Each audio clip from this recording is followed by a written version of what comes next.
Hi there everybody, welcome to our instructional video on how to set up your chromatography lab. And this is specifically used for the ward's chromatography lab kit.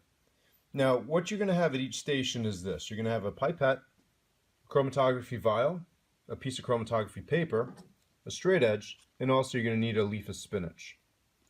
Now the first thing we need to do is we have to set up our vial with solution. So in order to do that, we have to add 1 milliliter of solution into the vial. Now, how are we going to know how much 1 milliliter is? Well, if we take a look at our pipette here, just underneath the bulb, you'll see that it says 1 ml marked right around there. So that's our 1 milliliter line.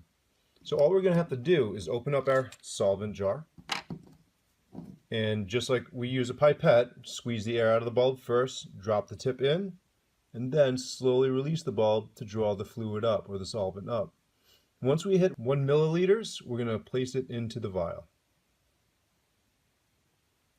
And after we're done with that, we're going to cap it up.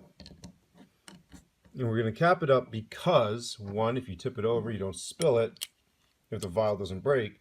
And two, it evaporates quickly, so we don't want that to happen. So now what we're going to do is set up our chromatography strip. Now you have to make sure your chromatography strip looks like this. Yours is pre-cut and may not have these pencil lines drawn on it, but the pencil lines are pretty easy to make. The first pencil line you have to make is called a loading line. To make your loading line, all you have to do is basically connect the corners before the paper goes into the point and draw a straight line across. This is called your loading line because this is where you're going to put your plant pigment for the chromatography. The next line we're going to draw is kind of like our finish line. What I did is I measured 1/2 centimeter from the top of the paper. So as you can see, it's about 1/2 centimeter there. And 1/2 centimeter here. And marked 2 dots, and then I took my straight edge and I connected those dots together. And that gave me my finish line because that's where the solvent is going to reach before we take the chromatography paper out of the vial that we set up. Once you have this all set up with your loading line and your finish line, now you have to add the plant pigment, and that's where you take your spinach leaf. All you're going to do is take a big piece of your spinach leaf, rip off like 1/4 of it or half of it, and just grind it up and break it up into bits.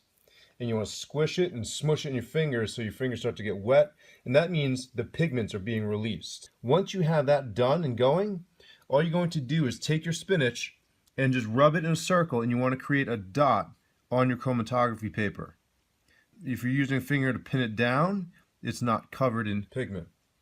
Now, your dot should be above the loading line. I had a piece of my leaf go below it. That's okay. That's not a big deal if it's just a little bit. All right, it shouldn't go all the way down to the bottom here. If it does, then you have to start all over. Once we have that, we're all set to put our chromatography strip in the vial. So we're going to uncap our vial.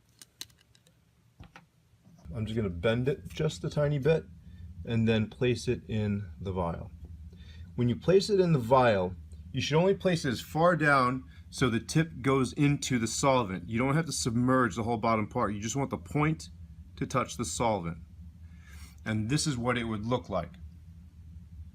Once you have it set up like that, cap your vial, put it off to the side, and watch the chromatography magic. Now, after this is done, we'll do the RF calculation. Okay, now that you've watched the magic of chromatography in action, it's time to calculate your rate of flow value or your RF value. So remember, your RF value is the distance that the pigment traveled divided by the distance the solvent traveled. So the easiest way to do this is to separate your chromatogram and kind of draw lines at the ends of each color. So here I have a dark green followed by a bluish green. So at this point I can see the highest point of the dark green, so I traced the line going straight across so I could figure out what to measure there. And then I looked at the blue-green band here. All right, your blue-green band ends right there, so I drew another line going across the top, and then I have some yellow here, which faintly ends at that point. And then above it, if your sample is good, you're going to actually have an orange blot or some orange coloring up near the top.